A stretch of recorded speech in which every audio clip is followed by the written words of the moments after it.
तो hello guys समस्त को वेलकम आम चैनल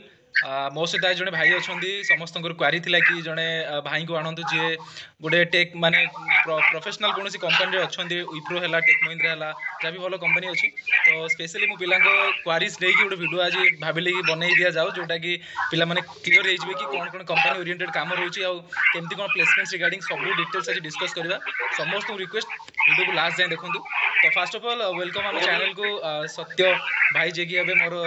हॉस्टल से ऑलरेडी थिले एक्स हॉस्टेलर तो से एबे टेक महिंद्रा रे प्लेसमेंट्स पाइछंती तो हमें डिटेल्स तांको जर्नी तांकर एजुकेशंस तांकर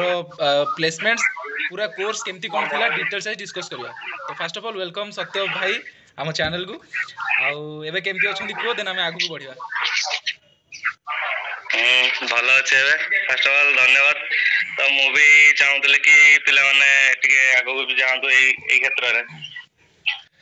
ठीक अछि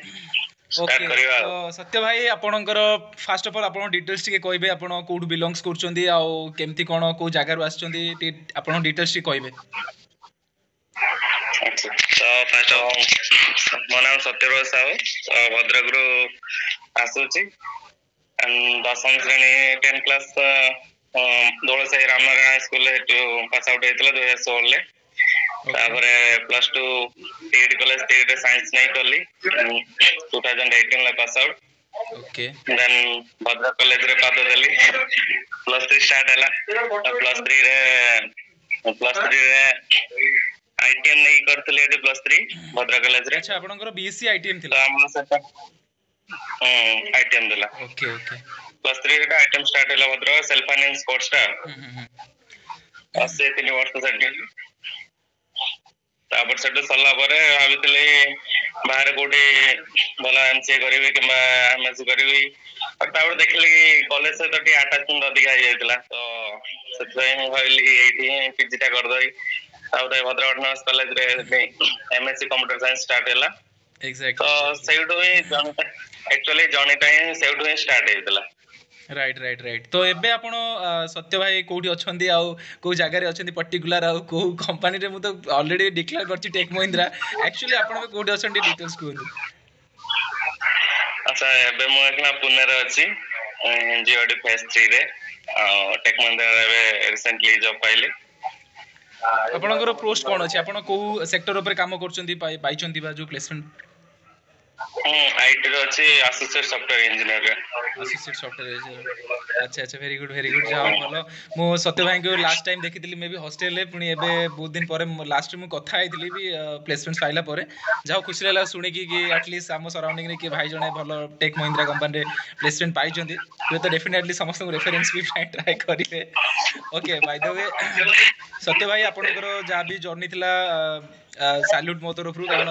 वर्तमान जो पीरियड अच्छी गोटे आईटी सेक्टर रे जॉब पाइबा बा किंबा वर्तमान जो जॉब रो कंपटीशन आ अनएम्प्लॉयमेंट माने जॉब पाइबा गोटे बहुत मुश्किल है आपन को ओपिनियन कोन है आपति हां एक्चुअली आईटी सेक्टर रे तो एकना जॉब पाइबाटा मुश्किल तो हेलानी बट ट्राई कले बहुत संभव हो पारियो तातबे हम ओडिसा गवर्नमेंट तो जेतु एकना गोटे भलो इनिशिएटिव स्टार्ट करछि तो सेते मे भी किछटा मात्रा रे पॉसिबल हो परछि कि आईटी क्षेत्र जो पाई परछन देबे एना रिसेशन टाइम रे भी हमें हम बळे जो एकना पाइजंती 181 स्टूडेंट पाइजंती जब आईटी क्षेत्र तो एटा बहुत बड़ा कथा एक्चुअली ओके तो एबे सत्यजित भाई वर्तमान जेतबे आपण प्लेसमेंट पाइले आपण ऑन कैंपस कॉलेज रे पाइथिले ना आपण कोठी कोर्स करथिले ना ऑफ कैंपस ट्राई करथिले नहीं नहीं एटा सेपरेट गोटे अलग कोर्स थिला जोटा कि ओडिसा गवर्नमेंट तरफ इनिशिएटिव हेतला तो यार प्रोसेस टा मु कहूची कि प्रथम तो एमएससी सरला परे समस्त भी भाबंती जे कोन जगह टायर 3 कॉलेज स्टूडेंट होंदे कि बात लोअर स्टूडेंट होंतु तो समान भाबंती कोन कि प्लस 3 सरला किंबा पीजी सरला एमएससी रे गले जो मन आईटी क्षेत्र जे चाहिले तो समान फास्ट भाबे कि हां जा एबे हे वाला ठीक अछि नेक्स्ट टाइम हमें जीवा हैदराबाद जीवा बेंगलोर जीवा तो सेठी रेफरेंस नै कि सेठी कोर्स करिवा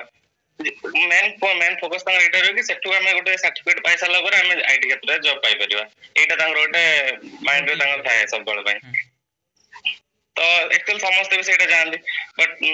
एबे मूवी एक्चुअली जाइतिली सेठी हैदराबाद मूवी जाइतिली बट सेठु पुणे रिटर्न भी करली तापरे गवर्नमेंट तरफ रु एटा गोटे इनिशिएटिव आला सब पेपर भी एडवर्टाइजमेंट बाहर फर्स्ट टाइम पे एटा ହେଇଛି एथर 5T अंडर रे जाउ जेटा तापरे वेबसाइट रे बाहर थिला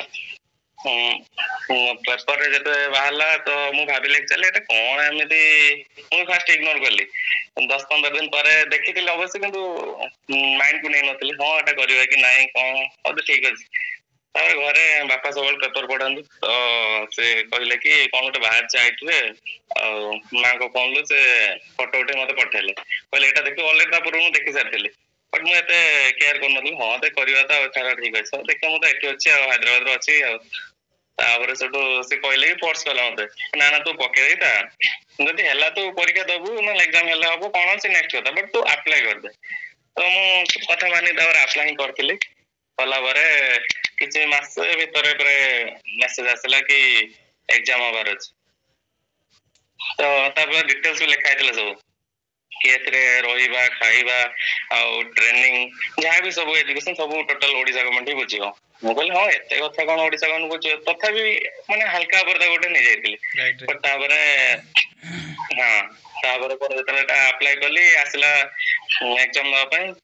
तो लोकेशन सब थिला बहुत जगह थिला भुवनेश्वर लोकेशन थिला भुवनेश्वर भी इजी था वन वे रोड होता तो डायरेक्ट भद्रक भुवनेश्वर किसी फरक करना था बट मु कहली ना केउझर जेते सेंटर टा रोज केउझर या सेंटर टा थिला हम से कहल काई ना केउझर एकादर टी बुल दे आसीबा तार वेदर टा भी कोन देखि दे आसीबा एनवायरनमेंट सहित टी अटेंडेड हेइछा ना देखि एग्जाम सहित तो हां केउझर पे पळेली तो सेक्टर गला बारे से बला आस्तेले स्टार्टिंग में गलु ठीक ठाक हला 5 राउंड पाखा एग्जाम रहला यार तो एग्जाम सरला परे रिजल्ट से सही दिन एक्चुअली हिंट्स दे देथिले एट द एंड कि हां तुम सिलेक्ट हे जाइछो बोली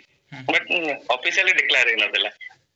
जणा पड़ जे गोटे एनवायरनमेंट हां लागु छि कि हां हबार नेक्स्ट ने जते से बेस्ट देइथियो तो जणा पड़ जियो ना तापर सेटू से कहले कि हां मेसेज आसी जेबो बोली तापरे आ किछि आसलाइन मेसेज 5-10 दिन पर मु खाली कंटीन्यूअसली हम सार नंबर आनथली तो मु तांगु 2 दिन ल 2 थर कॉल कर 3 थर कॉल कर सर किछि अपडेट आसला कि एनी इंफॉर्मेशन तापर से कहउतंदी हां आसो आसो अपेक्षा करो तमर तो हेइ जाय जे एत्ती कथाटा मु खाली समझा कि तमर तो हेइ जाय जे बट सियोरिटी आसु नथला राइट जेते बडन तम गोटे मेल न आसो समान कहिबे एक्चुअल ठीक अछि मानु बट विदाउट प्रूफ रे सियोरिटी आसो ना राइट तापरे after 15 days I got a mail from Techman OEBP right that you are selected for join this training and onboarding list everything will come there अच्छा आपनकर ट्रेनिंग केते मास थिला ट्रेनिंग आपनकर केते मास थिला ट्रेनिंग ता आपनकर केते मास थिला एटा 6 मंथ ट्रेनिंग थिला 6 मंथ ना ओके देन 6 मंथ पर ही सेटू आपनकर प्लेसमेंट हे गला हां 6 मंथ करे सेठी प्लेसमेंट हला डायरेक्ट ट्रेक महिंद्रा सभी प्लेसमेंट थिला ना से ट्रेनिंग करन थिला ट्रेक महिंद्रा अच्छा यार एलिजिबिलिटी जोडा मागुतला जते बेले आपण फॉर्म अप्लाई करथले सर एलिजिबिलिटी कोन कोन सब थिला यार एलिजिबल फर्स्ट ऑफ थिला तो दोनो कैरियर 60% रहइबो और प्रायोरिटी दे रहउतला बीटेक पिला मान पे तापरे आउटे रहउतला जो माने एमएससी कंप्यूटर साइंस करथे किबा एमसीए करथे तो से माने एलिजिबल थिला से माने अप्लाई कर परियो आ मेन कथा थिला ओडिसा रे हेतिबो रेसिडेंस ओडिसा आवर दरकार एटा मेन प्रायोरिटी थिला अच्छा अच्छा अच्छा ठीक अछि देन आपण जो पुणे रे प्लेसमेंट्स पाइले सेठी टेक महिंद्रा आसीतला आपण को से जोडी आपण थिले ट्रेनिंग होतले सेठी का आस्तला ना आपण ऑफ कैंपस ट्राई करथले ना ना हम जोडी हम ट्रेनिंग होतले एक्चुअली टेक महिंद्रा ही ट्रेनिंग होतला तो ता थ्रू रे डायरेक्ट हम आसीतलो एठी लोकेशन भी हेतला पुणे हैदराबाद चेन्नई बेंगलोर मुंबई डिफरेंट लोकेशन को डिफरेंट अच्छा हिसाब से पठा देतिले बुझले ठीक अछि तो ये तो आपनकर प्लेसमेंट जर्नी आ आपनकर जॉब जर्नी हे गेला आ वर्तमान जो पिला वर्तमान प्रिपरेशंस करूचंती एमसीए रे अछंती ऑलरेडी आ एमएससी कंप्यूटर साइंस रे अछंती बीटेक सीएस रे अछंती वर्तमान जो माने माहौल अछि तो केमती कोन तांकु कोन गोटे रहिबो तांको पय गोटे सजेशन बा तांको पय गोटे मोटिव हां एटा तो मु एक्चुअली हम एमएससी पिला जमान भी रहउचंती सेठी मो माटन भी जेबे मु पाइली किबा ओई पिपरे जेबे मु थिली सेते बेले मु एक्चुअली मु जानि पाली मु को लेवल ले अछि आ सेठी को लेवल ले पिला मान सब आछन 3000 पिला एग्जाम देथिले ओडिसा रे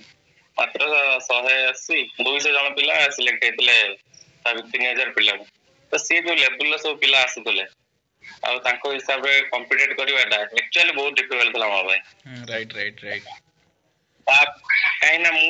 ଭଦ୍ରକ କଲେଜରୁ ଯାଇଛି ତ ମୁଁ ଆକ୍ଚୁଆଲି ଜାଣିଛି ତା ଏନଭାରମେଣ୍ଟ ତା ଟିଚିଂ ଷ୍ଟାଇଲ ତ ସେଇ ହିସାବରେ ମୁଁ ଆକ୍ୱେଣ୍ଟେଡ୍ ଅଛି। ବଟ୍ ସେଠି ସେମାନେ ଯାହା ଚାହୁଁଛନ୍ତି ସେଟା total different.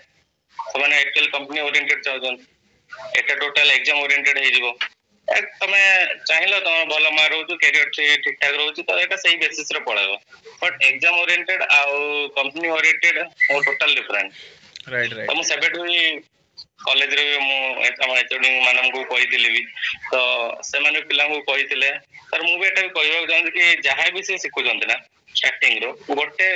Language first command prompt କରନ୍ତୁ, ଗୋଟେ ଲାଙ୍ଗୁଏଜ ପୁରା ବେସିକ। ଏବେକାର ଯୋଉ ହଁ ବର୍ତ୍ତମାନ ଏବେ ରିସେଣ୍ଟଲି ଯୋଉ ବାହାରିଛି ଯୋଉ ଡେଭିନ୍ ସଫ୍ଟୱେୟାର ଇଞ୍ଜିନିୟର କହୁଛନ୍ତି, ମାନେ ସେ କମ୍ପାନୀର ଜଷ୍ଟ ଗୋଟେ ସିଏ ବି ସେଇ ଚାଟ୍ ଜିପିଟି ଯୋଉ bird AI just like that, ସିଏ ବି ସେଇଭଳିଆ। ବଟ୍ ସେ ଯେତେବେଳେ ତାକୁ ଟାଇଟଲ ଦେଇଦଉଛି କି ଡେଭିନ୍ ସଫ୍ଟୱେୟାର ଇଞ୍ଜିନିୟର, ତ ମନ ଭିତରେ ଗୋଟେ ଆକ୍ଚୁଆଲି ସବୁ ଅଲଗା ଆଇଟି ପ୍ରକାର ଗୋଟେ ଭାବ ସୃଷ୍ଟି ସବୁ ଆଇଟି କରିଦଉଛି। ଷ୍ଟୁଡେଣ୍ଟସ୍ ମାନଙ୍କୁ ଟିକେ ଟିକେ ଡର ହଉଛି ନିହାତି। ଠିକ ଅଛି, ତ ଆଉ ସେଟା ତ ଗୋଟେ obvious। ସତ୍ୟ ଭାଇ ଆପଣଙ୍କୁ ଗୋଟେ ମୋର କ୍ୱେଶ୍ଚନ୍ସ ଥିଲା ଟୁ ବି ଅନେଷ୍ଟ। ମାନେ ବର୍ତ୍ତମାନ ମୁଁ ଯେତିକି ନୋଟିସ୍ କରୁଛି ଆମ ଚ୍ୟାନେଲରେ ପିଲା ଯେତେ ଅଛନ୍ତି ବା ବର୍ତ୍ତମାନ ଯୋଉ ପିଲା ସବୁ ଆସୁଛନ୍ତି ସେମାନେ डिफरेंट डिफरेंट बैकग्राउंड रो आछन, just like BSc chemistry, BSc mathematics, BSc physics, एसो बैकग्राउंड रो पिला आछन। बीएससी बॉटनी जूलॉजी पिला भी आसी जंती कि आमे आईटी पढिबु बा आमे कंप्यूटर साइंस पढिबु आगु मूव ऑन करिवु। तो तांको प्रति सेमानक प्रति ठीक होउची कि नाइ कोन माने जो माने जॉब ओरिएंटेड रे आछंती तो तांको सेमानक कोन उठे रहइबो आपनको? अच्छा हाँ, जो मैंने रोचन आईटी बैकग्राउंड रो नाहंती तो समान जतल आईटी बैकग्राउंड स्विच करछन कि हम आईटी जीपी पर जतल चेंज होउछन तो आईटी रे एक्चुअली खाली कोडिंग बोले गोटे जस खाली कोडिंग न थाए, तो कोडिंग से तो भी बहुत कुछ पार्ट थाए। नेटवर्किंग हो तो फ्रंट एंड पार्ट हो किंबा हमर डेवलपमेंट टीम हो, तो बहुत कुछ पार्ट था जोटा कि विदाउट कोडिंग रे भी हेइ परियो। बट मु कोन कहूची ना जो माने कोडिंग रे ट्राई करूछंती, कोडिंग में जो माने माने इच्छा भी रखुछन जो माने कोडिंग भाई, तो समान କିଛି प्रॉब्लम होबनी। फास्ट ऑफ तो ଟିକେ कष्ट हो जेतु डायरेक्ट जंप करछंती से धीरे धीरे चाहिले हेइ परियो। बट ये ताऊ तो अधिक टाइम देते पड़ियो। स्टार्टिंग रो पूरा बिगिनिंग रो बेसिक लेवल रो क्लियर हेइ धीरे धीरे धीरे एडवांस लेवल पर जाइते पड़ो। बट से सेही टाइम रे कंपेयर करिवेनी कि हां मु एति पढि दउची बा मोर एति होउनी एति टाइम रे मु एया करछि, बट आउ अन्य पिला माने से बहुत आगु पळैलेनी। बट तमे डिफरेंस तो देखियो ना कि तुम डायरेक्ट आसो, तमे अन्य बैकग्राउंड रो डायरेक्ट तो तुमको टे टाइम लागियो, तो କିଛି प्रॉब्लम होबनी, चाहिले हेइ परियो। एक्जाक्टली एक्जाक्टली, माने ट्राई कले सब किछ हेइ परियो। किंतु मु भी पिलांकु से कथाटा कुए कि जो माने एक्चुअली इंटरेस्टेड अछो कि हम मते आईटी सेक्टर जिबार अछि, कंप्यूटर साइंस पढिबार अछि, से माने इजीली आसी पारो, किछ असुविधा नै। बट जो माने जॉब ओरिएंटेड जॉब को ध्यान दे के आसुचो नॉन सीएस बैकग्राउंड रो, मु मना करे पिलांकु कि तमे आसो ही नै, कंफ्यूजन ऑलरेडी अछो, करबी नै, से माने न आसीबाडे बेटर। मु भी पिलांकु बेले बेले कहि दिए वीडियो रे। ठीक अछि, ये तो गोटे पार्ट गला। तो आ गोटे क्वेश्चंस मोर, जिते बेले आपण स्टार्टिंग रो 10th पढ़िले, देन +2 साइंस, पुणी ग्रेजुएशन भी साइंस, तापर मास्टर डिग्री भी साइंस, ए पर्यंत भी जर्नी चली। तो या भितर जिते बड़ जर्नी भितर मोटिवेशन कोन थिला तमरो? मोटिवेशन तो एक्चुअली स्टार्टिंग रो समस्त कहउतले फर्स्ट बायोलॉजी कहउतले नवा पई +2 टाइम रो ये बायोलॉजी नले कोंत कि डॉक्टर लाइन ना जीवो, पुणी अन्य जे कोन सेक्टर जाई परिबो। बट स्टार्टिंग रे मु आईटी नेतिले, मु आईटी प्रिय थिला सेतो स्टार्टिंग रो, तो आईटी रो जर्नी स्टार्ट हेतिला। इवन भी मु +3 कली डायरेक्ट निजे भद्रक आसी एडमिशन कली, निजे फॉर्म फिल अप कली, चूज कली सब्जेक्ट आईटी। तो मो हिसाब रे मु सेटा आईटी स्टार्टिंग मोटे इंस्पिरेशन थिला ऑटोमेटिक से आईटी सबले कंप्यूटर सब बसिबा टे लागिया, तो थै चालसी कंप्यूटर रे। आ गोटे कोन ना सॉफ्टवेयर इंजीनियर, एक्चुअली जान नथिले कोन सॉफ्टवेयर इंजीनियर, बस सेता ना सुनि कोन सॉफ्टवेयर इंजीनियर गोटे बड़ चाकरी गोटे भलो एबला छोटो बेले जा सुनते हो, तो सही हिसाब रे चलथिला। हां सॉफ्टवेयर इंजीनियर करिया, कोन करिवो? हां सॉफ्टवेयर इंजीनियर। समस्त होते कि डॉक्टर हबो कि साइंटिस्ट हबो कि हां कोन कर? हां सॉफ्टवेयर इंजीनियर। Exactly exactly. तो सेटु गोटे रहि जाय छै माइंड रो। ओके, तो आपन मोटो जोटा कि software as a software engineer समस्त को माने वर्तमान फील होतो तुमको एक्चुअली सॉफ्टवेयर इंजीनियर पोस्ट थाई कि वर्तमान फील होतो एक्चुअली ता वाइबटा कोन? पिला बेले भाबितलो जे आज सेटा हेइचो, बहुत बड़ कथा। मे बी टिके नेटवर्क प्रॉब्लम रहिला।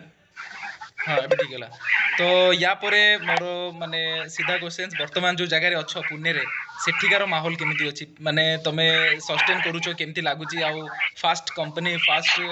मंथ आ पैकेज केते लागि छै आपनकर टिके जदी टू बी ऑनेस्ट शेयर करी भल लागियो फास्ट तो जहाँ बेले गोटे नुआ जगह तो एडजस्ट करते पड़ियो जे कोन जगह गले से वेदर सहित फास्ट ऑफ ऑल हो कि एनवायरनमेंट सहित हो ऑफिस रे कलीग सहित हो सब तो फास्ट ऑफ ऑल एडजस्ट करते पड़ियो तो धीरे धीरे ऑटोमेटिक अभ्यास रे पड़ जाओ तो तापर मास 2 मास 3 मास 4 मास गला परे किसी फील होबन हां तो ठीक अछि गोटे इजी वे सब मेंटेन हे चलियो कि जणा पड़े चलियो सब ठीक ठाक हो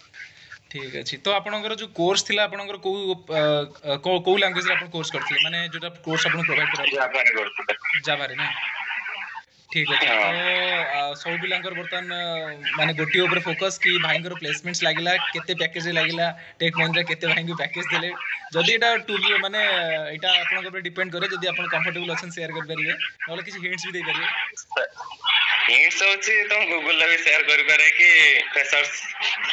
टेक महिंद्रा फ्रेशर्स चला तो ऑटोमेटिक सेटा आसी सेटा किछि एते भी नाही तो स्टार्टिंग बिगिनिंग ना फोर्स करू नै जस्ट कैजुअली पचाली जदी ठीक अछि अदरवाइज ठीक अछि हां पता ओके तो ये सब हे गला आपन प्लेसमेंट्स हे गला देन पिलां को भी गाइडेंस कोन देबे कर देले आ गुटे कथा जेतु और आ गुटे जिंस ऐड करूची एथरे कोन ना हम ए जो ओईपी विषय कहउतिले ओडिसा स्किलिंग प्लेसमेंट प्रोग्राम जोटा कि ओडिसा गवर्नमेंट तरफ बाहर छे एक्चुअली डायरेक्ट गुटे भलो इनिशिएटिव गवर्नमेंट तरफ रो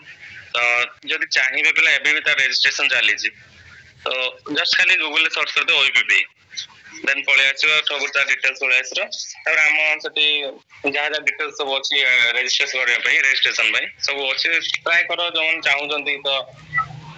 अप्लाई करबा सत्य भाई एटा तो आपण जोडा कहिले मते क्लियर सुबिला नै मते आपण मेसेज कर दे मु डिस्क्रिप्शन में दे देबी तारो येटा लिंक ता जदी बेटर मते व्हाट्सएप कर दे मु डिस्क्रिप्शन में दे देबी पिला एटु जाय चेक आउट ठीक तो स्टेटस रे देइतिल सेटा मु पठा देबी लिंक हां मु भी देखितिली मु भी से रजिस्ट्रेशन करि देइछि बट मु आ जानि नै एते कोन बट सेटी मु देखितिली सत्य भाई एटी कैरियर किछि 60% मते मु अप्लाई कला बेले किछि एमदी देखि नथला मे बी एटा आगो प्रोसेस रे कोन होई पारे किंतु फिर भी मु apply see what will be happening ना अप्लाई करे चले हो बट सिलेक्शन हैला तो अगर जॉब पे आस्ले एग्जाम देला परे तो ऑटोमेटिक नेक्स्ट प्रोसेस हो ना ठीक अछि तो आ गोटे कथा वर्तमान आम चैनल ओजेई पिलां को प्रिपरेशंस दोउची बा गाइडेंस दोउची तो आपण ओजेई एग्जाम देइथिले ना आपण डायरेक्ट एडमिशन करथिले हां ओजेई एग्जाम भी देइथिले बट हमर आसीथिला जतोले भद्रक कॉलेज रे सेल्फ फाइनेंस हिसाब रे तो स्टार्टिंग जेतु एटा हमर गोटे फर्स्ट सेकंड बैच रे हिसाब चलला तो चलियो किछ प्रॉब्लम नथिला तो डायरेक्ट एडमिशन भी हेइथिला तो एबे तो एटा धीरे धीरे चेंज हो गला नै एग्जाम तो जाउची राइट मार्क बेसिस रे एटा होतला ठीक अछि तो बहुत भलो इन्फॉर्मेशन देले आपण सत्य भाई मु चाहूतिले एमिति के जणे दोहु की डिटेल्स पिला जानंतु आपनकर वैल्यूएबल टाइम देइथारु हम चैनल को बहुत बहुत धन्यवाद आपन को आ फ्यूचर इंडिया सीबीएस चैनल विषय कोन कहबे किछि आगुरु देखितिले ना एमिति किछि भी अरे ना ना आगुरु देखितिले बट सती टाइम मिल नाही कि इंटरैक्ट करिया पई मो जने भीतर कहिल त सेटु एते व्यस्त भीतर सेटु होई कि फोन आसी एठी सब इमीडिएटली सब हेई चल सका तो टाइम भी मिले नाही कथा हवार कि देखि आ इंटरैक्शन करिया मते भल लागला आपण जो मु कहिली देन आपण इमीडिएटली कहले ठीक अछि आज टाइम आज फांका अछि मते भल लागला कि एटलीस्ट जणे के चाहूची पिला मानन को हेल्प हे जाओ पिला माने रियलिटी दिन से जानंतु आ वर्तमान जो पीरियड अछि एक्चुअली मो कहिबार कारण भी गोटे अछि कि एटा मो निज तरफ रु भी थिला गोटे कि मु तो भाबितली जेतले एठो जेबी जे कॉलेज रो गोटे सेशन ने भी पिला मानकर जहाँ हम एमएससी पिला हो तापर बीएसआईटी पिला हो होल सेशन गोटे ना नबा पई काना मु एक्चुअली बुझी पारली कि पिला माने कि को लेवल अछंती राइट से माने तो जानि परनांतु से भाबुचंती कि हम 80 पढ़ देले 80% रख देले 90% रख देले तो एटा एना पेला हम भाई बट सेटा जमा भी नय जेतल से माने आउट ऑफ भद्रक आसीबे ना एतो इंडस्ट्री लेवल को जेबे तम लागे यार हम एते तळे अछु जीरो लेवल ले अछु फास्ट फास्ट मते भी से बड़ा फील है right right Etah not only Bhadrak सत्य भाई एटा बट आल्सो हम ओडिसा रे सब कॉलेज मानन करे मु भी नोटिस करी छी ओडिसा तो से ओडिसा से जेतु मु भद्रक कॉलेज तो बेसी टिके जीव हम पिलांग पई तो अधिका टे जीव जावेल ठीक है आ गोटे कथा वर्तमान सत्य भाई जो वर्तमान जो रिसेशंस पीरियड आ अनएम्प्लॉयमेंट एटा आगु को केते जाय रहइबो 2024 25 26 ना एटा रिकवरी हिजबो अरे एटर किछि एग्जैक्ट इंफॉर्मेशन मो पाखा नै तो सेटा ଚାଲିଛି ମାନେ ରିସର୍ଚ୍ଚ ମିନ୍ସ ହାୟରିଂ ହଉଛି ବଟ୍ ଯେତେ ମାତ୍ରାରେ ହବା କଥା ସେତେ ହଉନାହିଁ, ବହୁତ କମ ମାତ୍ରାରେ ରହୁଛି। ବଟ୍ ହାୟରିଂ ଚାଲିଛି, ହାୟରିଂ କେବେ ବନ୍ଦ ହବନି, ହାୟରିଂ ଚାଲିଛି, ଆଇଟି ହାୟରିଂ ଚାଲିଛି, ସେପଟେ ଫାୟାରିଂ ବି ଚାଲିଛି ଯୋଉମାନେ ଓଲ୍ଡ ଲେଭେଲ ରହି ଆସୁଛନ୍ତି। Right right. ଆଉ ଗୋଟେ କଥା ବର୍ତ୍ତମାନ ଯୋଉ ମାନେ ମୁଁ ଭୁଲିଗଲି, ବର୍ତ୍ତମାନ ଯେଉଁ ପିଲା ଆସୁଛନ୍ତି ସେମାନେ ସମସ୍ତେ ଭାବୁଛନ୍ତି କି ଆମେ ଜଏନ୍ କରିବୁ, ଏମସିଏ ସରିଯିବ ଚାକିରି ପାଇଯିବୁ, ସମସ୍ତେ ଆକ୍ଚୁଆଲି ଏଇ ମୋଟିଭରେ ମୁଁ ଯେତିକି ନୋଟିସ୍ କଲି ଆସୁଛନ୍ତି। କିନ୍ତୁ ତା ଭିତରେ ଆପଣ ଯେମିତି କହିଲେ ଆମେ ମାନେ ମାନେ ଯେଉଁ କୁହନ୍ତିନି କୂଅ ଭିତରେ ପାଣି ଭିତରେ ହିଁ ଅଛନ୍ତି, ଆମେ ସମୁଦ୍ରକୁ ଦେଖି ନାହାନ୍ତି, ଆଉ ସମୁଦ୍ରକୁ ଗଲେ ହିଁ ସମୁଦ୍ର ଜଣା ପଡ଼ିବ। ତେଣୁକରି ସେଇଟା ଗୋଟେ କଥା। ଠିକ୍ ଅଛି, ଆଉ ଗୋଟେ ମୋର କ୍ୱେଶ୍ଚନ୍ ଥିଲା, ମ୍ୟାକ୍ସିମମ୍ ପିଲା ବର୍ତ୍ତମାନ ଯେଉଁ ଆଇଟି ସେକ୍ଟରକୁ ଆସୁଛନ୍ତି ନନ୍ କ୍ୟାରିୟର ଷ୍ଟୁଡେଣ୍ଟ ଅଛନ୍ତି, ତ ସେମାନଙ୍କ ଉପରେ କ'ଣ କହିବ? ମାନେ ସେମାନେ ଆଗକୁ ନନ୍ କ୍ୟାରିୟରଟା ଟିକେ ପ୍ରୋବ୍ଲେମ୍ ହେବ ନା କୋଉଠି ନା କୋଉଠି ସେଟଲମେଣ୍ଟ ହେଇଯିବେ ଫ୍ରେଶର୍ସରେ, ତ ତା ବିଷୟରେ କିଛି କହିବ? ମେନଲି ବେସିକାଲି ଯୋଉମାନେ ବଡ ବଡ କମ୍ପାନୀ ରହିଲେ ତ ସେମାନେ ଫାଷ୍ଟ ଅଫ୍ ଅଲ୍ କ୍ୟାରିୟର ଦେଖୁଛନ୍ତି, ବଟ୍ ତାପରେ ବି ଆହୁରି ଗୋଟେ ୱେ ଅଛି ଯୋଉଟା ତମେ ସପୋଜ ତମର କୋଡିଂ ଠିକ ରହୁଛି କିମ୍ବା ତମେ ଭଲ ତମ ପ୍ରଫେସନରେ ଭଲ ରହୁଛ, ଠିକ ଅଛି, ତମେ ଯେକୌଣସି ଜାଗାରେ ଗୋଟେ ଜବ୍ କଲେ ଏକ୍ସପିରିଏନ୍ସ ହେଇଗଲା 1 year କିମ୍ବା 2 year, ସେତେବେଳେ ତମର କିଛି ଦରକାର ହବ ତମ କ୍ୟାରିୟର କଣ କିଛି ଦରକାର ନାହିଁ, ତମେ ଚାହିଁଲେ ବହୁତ ବଡ ବଡ କମ୍ପାନୀ ଡାଇରେକ୍ଟ ବି ସୁଇଚ୍ ମାରିପାରିବ। ତ କ୍ୟାରିୟର ବି ଏତେ ଫ୍ୟାକ୍ଟର ରଖୁନି, ଫାଷ୍ଟ ଖାଲି ସ୍କିଲ୍ ଦରକାର ହଉଛି, ସ୍କିଲ୍ ରହିଲା ତ ଅଟୋମେଟିକ ହେଇଯିବ, କିଛି ପ୍ରୋବ୍ଲେମ ନାହିଁ। ଠିକ୍ ଅଛି ସତ୍ୟ ଭାଇ, ଆପଣ ବହୁତ ଆପଣଙ୍କର ଯାହା ବି ଟାଇମ୍ ଦେଲେ ବହୁତ ଖୁସି ଲାଗିଲା ମୋତେ, ଆଉ ଥ୍ୟାଙ୍କ ୟୁ ସୋ ମଚ୍ ଆପଣଙ୍କୁ ଆମ ଚ୍ୟାନେଲ୍ ତରଫରୁ। ବହୁତ ପିଲା ଏଠି ଇନଫର୍ମେସନ୍ସ ପାଇଲେ, ଆପଣ ବି ଯେଉଁଟା କହିଲେ ମୁଁ ଡେସ୍କ୍ରିପ୍ସନରେ ଦେଇଦେବି, ସେଇଟା ପିଲା ଯଦି ଯେଉଁମାନେ ଚାହୁଁଛନ୍ତି ବର୍ତ୍ତମାନ 2024 ଗ୍ରାଜୁଏଟ୍ସ ହେବେ ସେମାନେ ନିହାତି ଆପ୍ଲାଏ କରିଦେବେ। ତ ଠିକ୍ ଅଛି, ସମସ୍ତଙ୍କୁ ରିକ୍ୱେଷ୍ଟ ଆମ ଚ୍ୟାନେଲକୁ ନିହାତି ସବସ୍କ୍ରାଇବ୍ କରିବ, ଲାଷ୍ଟ ଯାଏଁ ଭିଡ଼ିଓକୁ ଦେଖିବ, କାରଣ ସତ୍ୟ ଭାଇଙ୍କର ବହୁତ ଭଲ ଭଲ ଇନଫର୍ମେଟିଭ୍ ଅଛି ୟା ଭିତରେ। ଆଉ ଯଦି ବି ହେଲ୍ପଫୁଲ୍ ଲାଗେ ସମସ୍ତଙ୍କୁ ସେୟାର କରିଦେବା। ମୁଁ ବି ଆପଣ ଯେମିତି କହିଲେ ମୁଁ ଆମ କଲେଜରେ ବି ଗ୍ରୁପ୍ରେ ସବୁ ସେୟାର କରିଦେବି, ସବୁ ପିଲାଙ୍କର ଯେତେ ଯେତେ ଡିପାର୍ଟମେଣ୍ଟ ଅଛନ୍ତି ଆଇଟି ପିଲା ସେୟାର କରିଦେବି, ତାଙ୍କୁ ବି ନିହାତି ଏଇଟା ହେଲ୍ପଫୁଲ୍ ହେବ। ଆପଣଙ୍କ କାମଟା ମୁଁ କରିଦେବି। ମୋର ବି ସେଇ ଗୋଟିଏ ମୋଟିଭ କି ଆମ ପିଲା ଟିକେ ବହୁତ ଆଗକୁ ଯାଆନ୍ତୁ। ଠିକ୍ ଅଛି, ମୁଁ ଏଇଟା ସେୟାର କରିଦେବି, ଆପଣ ଟେନସନ୍ ନିଅନ୍ତୁନି, ଆପଣଙ୍କ କାମଟାକୁ ବି ମୁଁ କରିଦେବି, ମୁଁ କଲେଜ ଗ୍ରୁପ୍ରେ ସେୟାର କରିଦେଉଛି ସମସ୍ତେ ଦେଖିବେ। ତ ଠିକ୍ ଅଛି ଗାଇସ୍, ସମସ୍ତଙ୍କୁ ରିକ୍ୱେଷ୍ଟ ଭିଡ଼ିଓକୁ ଲାଷ୍ଟ ଯାଏଁ ଦେଖିବେ, ଯଦି ଭିଡ଼ିଓ ଭଲ ଲାଗିଥିବ ସବସ୍କ୍ରାଇବ୍ ଲାଇକ୍ ସେୟାର କରିବାକୁ ଜମାରୁ ଭୁଲିବେନି। ତ ଥ୍ୟାଙ୍କ ୟୁ ସତ୍ୟ ଭାଇ ଆମ ଚ୍ୟାନେଲକୁ ଟାଇମ୍ ଦେଇଥିବାରୁ। ଦେଖା ହେବ ଆଉ ଗୋଟେ ନୂଆ ସେସନରେ। ସମସ୍ତଙ୍କୁ ଜୟ ହିନ୍ଦ। ଆଉ କ'ଣ କହିବେ ସତ୍ୟ ଭାଇ କୁହନ୍ତୁ, ଦେନ୍ ଆମେ ଅଫ୍ କରିବା। ନା କ'ଣ କହିବି, ଆଉ ଏଇଟା ତ ଠିକ ଠାକ ଚାଲିଛି, ବଟ୍ ଏଇ ୱେରେ ସମସ୍ତଙ୍କ ଇନଫର୍ମେସନ ପହଞ୍ଚିବ, ଏଇଟା ମତେ ଖୁସି ଲାଗିଲା ଭାରି। ତ ମୁଁ ଚାହୁଁଥିଲି ବି ଏଇଭଳିଆ କିଛି ଗୋଟେ ପିଲାମାନଙ୍କ ପାଖରେ ପହଞ୍ଚୁ, ଏକଦମ ସେମାନେ ନିଜକୁ ଟିକେ ଏକ୍ସାମାଇନ୍ କରନ୍ତି ମୁଁ କେମିତି ଆକ୍ଚୁଆଲି କୋଉ ଲେଭେଲରେ ଅଛି, ସେଇଟା ମୋର ଟିକେ ଜାଣିବା ବହୁତ ନିହାତି ଦରକାର ଥିଲା। ତ ମୁଁ ନେକ୍ସଟ ଟାଇମ୍ ସିଓର ତ ଯେବେଠୁ ଯିବି କଲେଜ ତ ନିହାତି ଯିବି, କଲେଜ ସହିତ ପିଲାମାନଙ୍କ ସହିତ ଇଣ୍ଟରାକ୍ସନ ନିହାତି କରିବି। ତା ପୂର୍ବରୁ ପିଲାମାନେ ଯୋଉମାନେ ସବୁ ଆଇଟି ସେକ୍ଟରରେ ଏକ୍ସଟ୍ରା ସେମାନେ ଆସିଯିବେ, ଆହୁରି ଖୁସି ଲାଗିବ ବହୁତ। ଠିକ୍ ଅଛି, ତ ଆଉ ଗୋଟେ ଲାଷ୍ଟ ମୋର ବର୍ତ୍ତମାନ ପିଲାଙ୍କୁ କ'ଣ ରହିବ, ଯେହେତୁ ଆପଣ ବର୍ତ୍ତମାନ ଗୋଟେ ପୋଜିସନରେ ଅଛନ୍ତି, ତ ଫ୍ରେଶର୍ସ ମାନେ ଆଉ ଜୁନିୟର୍ସ ମାନଙ୍କୁ କ'ଣ ସଜେସନ୍ସ କରିବେ, ମୋଟିଭେସନ୍ସ କ'ଣ ଦେବେ ତାଙ୍କୁ? ମୋଟିଭେସନ ଏଇଆ ଦେବି କି ମୋଟିଭେସନ ଆକ୍ଚୁଆଲି କାହା ମୋଟିଭେସନ କାମ କରେନି, ରିଏଲ କଥା। ତ ମୁଁ କହିବା କଥା ହଉଛି ସପୋଜ ସେମାନେ ଯୋଉଟା ଚାହୁଁଛନ୍ତି ପଢିବା ପାଇଁ, ମେନଲି ଆମର ଯୋଉ ପଢୁଛନ୍ତି ଜାଭା ପଢୁଛନ୍ତି କିମ୍ବା ସି ପଢୁଛନ୍ତି, ପାଇଥନ ପଢୁଛନ୍ତି, ତ ସେମାନେ ସବୁ ବେସିକ ଲେଭେଲ ପୁରା କ୍ଲିୟର ହେଇଯାଉଛନ୍ତି। ତ ନେକ୍ସଟ ଯେକୌଣସି ଗୋଟେ ଲାଙ୍ଗୁଏଜ ଚୁଜ କରନ୍ତୁ କିମ୍ବା କୌଣସି ଲାଙ୍ଗୁଏଜ ଶିଖିବା ପାଇଁ ଚାହୁଁଛନ୍ତି ତ ବହୁତ ଇଜି ହେଇଯିବ। ଯୋଉଟା କି ଆମ ପିଲା କ'ଣ ଏସବୁ ହଁ ପଢିଦେଲେ ଉପରେ ଠିକ ଠାକ ଅଛି, ହଁ ଏଟା ଆସିଗଲା ଚଳ ଓକେ, ବଟ୍ ସେତିକି ନୁହେଁ, ବେସିକ ଟା କ୍ଲିୟର ହେଇଗଲା ଅଟୋମେଟିକ ସବୁ ଧୀରେ ଧୀରେ କ୍ଲିୟର ହେଇଯିବ। ତ ସେଇଟା ଟିକେ ମନ ଦେଇକି ସେଇଟା ଟିକେ ଆଗ ଦେଖି ଦିଅନ୍ତୁ, ତାପରେ ଆପଣ କହିବା କଥା କି ଯାହା ବି କରୁଛନ୍ତି ଗୋଟେ ଜିନିଷକୁ କନସିଷ୍ଟାଣ୍ଟଲି କରନ୍ତୁ, ସକ୍ସେସ ନିହାତି ମିଳିଯିବ। ସେଟା ତ ଅବଭିୟସଲି ମିଳିବାର ଅଛି, ସେ ତ ଫର୍ମୁଲା। ଠିକ୍ ଅଛି ସତ୍ୟ ଭାଇ, thank you so much time ଦେଇଥିବାରୁ। ତ ଦେଖା ହେବ ଗାଇସ୍ ସମସ୍ତଙ୍କୁ ଆଉ ଗୋଟେ ନୂଆ ଭିଡ଼ିଓରେ ନୂଆ ସେସନରେ। ସମସ୍ତଙ୍କୁ ଜୟ ହିନ୍ଦ, ଜୟ ଜଗନ୍ନାଥ। ଠିକ୍ ଅଛି ଭାଇ, ସତ୍ୟ ଭାଇ ରହିବା ଆମେ ଏବେ। Thank you.